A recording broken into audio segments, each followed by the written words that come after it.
സ്വന്തം ജീവൻ പണയം വെച്ചുകൊണ്ട് മറ്റുള്ളവരുടെ ജീവൻ പണയം വെച്ചുകൊണ്ട് പൊതുനിരത്തിൽ യാതൊരു സുരക്ഷാ മാനദണ്ഡങ്ങളും പാലിക്കാതെയാണ് എന്നതാണ്. എന്താണ് വിശദ വിവരങ്ങൾ അരുൺ? Good morning Modi. ഇന്നലെ വൈകിട്ടാണ് ഈ സംഭവം നടക്കുന്നത്. അതായത് ദേശീയപാത 66 എടരിക്കോട് വെച്ചാണ് ഇയാൾ ദേശീയപാതയിലേക്ക് പ്രവേശിക്കുന്നത്. തുടർന്ന് 9 കിലോമീറ്ററോളം ദൂരം കക്കാട് വരെ ഇത്തരത്തിലുള്ള അഭ്യാസ പ്രകടനവുമായി ഇയാൾ ബൈക്കിൽ സഞ്ചരിക്കുകയായിരുന്നു. ഇത് ശ്രദ്ധയിൽപ്പെട്ട മറ്റ് യാത്രക്കാരും നാട്ടുകാരും ചേർന്ന് ഇയാളെ തടഞ്ഞ് പോലീസിൽ വിവരം അറിയിക്കുകയായിരുന്നു. അങ്ങനെ തിരൂരങ്ങാടി പോലീസ് സ്റ്റേഷനിൽ നിന്ന് പോലീസുകാരെത്തി ഇയാളെ പിടികൂടുകയായിരുന്നു. അങ്ങനെയാണ് ഇയാൾ മദ്യപിച്ചതായി പോലീസ് കണ്ടെത്തുകയും ചെയ്തു.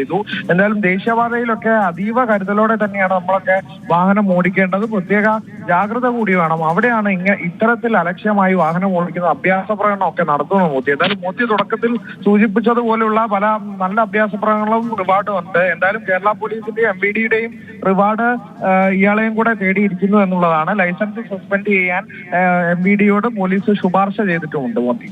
ശരി അരുൺ, നല്ലൊരു ബഹുമതി തന്നെ ഈ ചെറുപ്പക്കാരന് കിട്ടട്ടെ എന്ന് ആശംസിക്കുന്നു.